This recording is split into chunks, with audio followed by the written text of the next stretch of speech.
আজ কিশলয়ে সকল ছাত্রছাত্রী মিলে বিদ্রোহী কবি কাজী নজরুল ইসলামের জন্মদিবস পালন করা হচ্ছে। আমাদের দেশের জাতীয় সঙ্গীত গাওয়ানোর মধ্য দিয়ে সেই বীর কবি প্রতি আমরা গভীর শ্রদ্ধা নিবেদন করছি। আজ নজরুল ইসলামের সম্বন্ধে দু চার কথা আমি তোমাদেরকে শোনাতে চাই। কবি কাজী নজরুল ইসলাম ছোটবেলায় তিনি টুকু মিয়া নামে পরিচিত ছিলেন। তার বাল্য জীবনটা প্রথম থেকেই ছিল খুব কষ্টের। 1898 সালে আজকের দিনে চুরুলিয়া, বর্ধমানের চুরুলিয়া গ্রামে তার জন্ম। তার পিতা ছিল কাজী ফকির আহমেদ আর মাতা ছিল জামিদা খাতুন।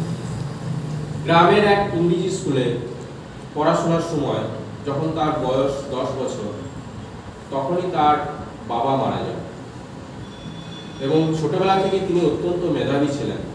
আর গান, আবৃত্তি এসবের প্রতি তার একটা আলাদা নেশা ছিল।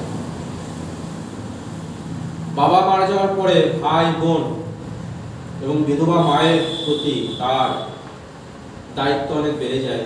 সে বড় ছেলে, তাই রুজি রোজগারের জন্য তখন পড়াশোনা তাকে ছেড়ে দিতে হয় এবং তিনি যাত্রাপালা, তারপরে বিভিন্ন লোটের দলের গান এসব তিনি রচনা করতে থাকেন এবং সেখান থেকে সামান্য রুজি রোজগারে সংসার চালানোর দায়িত্ব তার কাঁধে এসে পড়ে। পড়াশোনা তখন বন্ধ হয়ে যায়। এরপর রুজি রোজগারের আশায় আসানসোলে এক বুটিক দোকানে তিনি কাজ শুরু করেন এবং ছোটবেলা থেকেই তিনি বুঝতে পেরেছিলেন যে ইংরেজরা আমাদের দেশটাকে পরাধীন করে রেখেছে এবং তারা আমাদের দেশের মানুষদের উপর অত্যাচার করছে। তাই এই দেশের স্বাধীনতার জন্য তিনি মনে প্রাণে চাইতেন এবং ভবিষ্যতে তিনি একটা প্রতিকার করার একটা চেষ্টা বা মনোবৃত্তি তিনি নিয়েছিলেন এবং সেই তখন থেকেই, ছোটবেলা থেকেই তার ইংরেজ বিরোধী দেশাত্মবোধক কবিতাগুলো তিনি লিখতে শুরু করেন। চারদিকে তার নাম ছড়িয়ে পড়ে। এরপর তিনি সেনাবাহিনীতে একটা যোগ দিয়েছেন।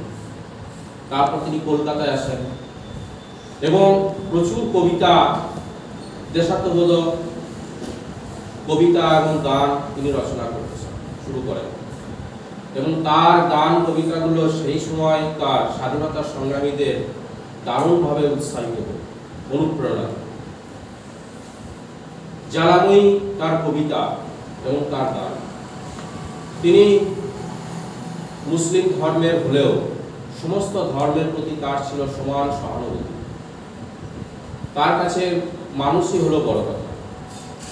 তাই তিনি বলেছেন যে এক বৃন্তে দুটি কুসুম, হিন্দু মুসলমান। এবং তিনি শ্যামা সঙ্গীত রচনা করে গিয়েছেন অনেক।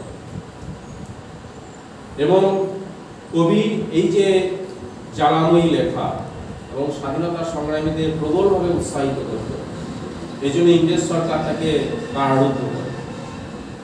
কারাবন্দী থাকাকালীন কবিগুরু রবীন্দ্রনাথ ঠাকুর তার প্রতি আহ্বান জানিয়ে বলেছিলেন যে কবি নজরুল, তুমি কারা থেকে খুব তাড়াতাড়ি মুক্ত হও, কারণ আমাদের সাহিত্য তোমাকে প্রয়োজন। এইভাবে তিনি আপামর বাঙালি এবং ভারতবাসীর মনে জয় করে নিয়েছিলেন। তারপর তার প্রিয় পুত্র বুলবুল মারা যায়। ভারতের স্বাধীনতার শেষ লগ্নে দেশ বিভাগের এক যন্ত্রণা, শারীরিক নানা সমস্যার কারণে তিনি কিন্তু বাকরুদ্ধ হয়ে পড়েছিলেন 1942 সালের পরে এবং জীবনের দীর্ঘ সময় তিনি কিন্তু তার লেখালেখি বন্ধ করে দিয়েছিলেন বা বন্ধ করতে বাধ্য হয়েছিলেন। এরপর 1978 সালে তিনি মারা যান। কিন্তু তিনি যে কাব্য সৃষ্টি করেছেন, অগ্নিবীণা, বিষের বাসি, ফণিমনসা, এবং তিনি যে অজস্র গান রচনা করে গিয়েছেন যা আমাদের বাংলা সাহিত্য জগৎকে মানে এক পরিপূর্ণ রূপ দান করেছে। এবং তার এই সৃষ্টিগুলো কালজয়ী। যতদিন এই বাঙালি সমাজ এই ভারতবর্ষ থাকবে ততদিন মানুষের হৃদয় মানে উৎসাহের একটা স্রোতধারা বয়ে নিয়ে যাওয়ার ক্ষেত্রে আর এই গান কবিতাগুলো অত্যন্ত মূল্যবান। আজকে বর্তমান যে সামাজিক রাজনৈতিক নানাবিধ সমস্যায় আমাদের দেশ জর্জরিত, তাই কবি কাজী নজরুল ইসলামের যে আদর্শ, তার গান কবিতাগুলো আজকে আমাদের সমাজে বিশেষভাবে প্রয়োজন। সকল শ্রেণীর শিক্ষিত সমাজ নজরুলের প্রতি, আদর্শের প্রতি, তার বীরত্বের প্রতি, তার সংগ্রামী জীবনের প্রতি দায়বদ্ধশীল হয়ে তাকে নিয়ে চর্চার মধ্য দিয়ে আমাদের একটা সুন্দর সমাজ গড়ে উঠবে এই আশা রাখি। আমাদের কিশলয়ে তার জন্মদিবস প্রতি বছর পালন করা হয়। তার মতো একজন মহান কবি জন্মদিবস পালন করার সামর্থ্য যোগ্যতা আমাদের নেই, কিন্তু তাকে স্মরণ করার মধ্য দিয়ে নিজের অন্তরে একটু পবিত্র হওয়া যায়। এবং আশা করব ভবিষ্যতে এভাবে তার জন্মদিবস পালন করা এবং বিভিন্ন জায়গায় তার জন্মদিবস পালনের মধ্য দিয়ে তার সংগ্রামী জীবন, তার কবিতা গানগুলো চর্চার মধ্য দিয়ে আমাদের সমাজ আরও সুন্দর ও পবিত্র হবে। এই বলে আমি আমার বক্তব্য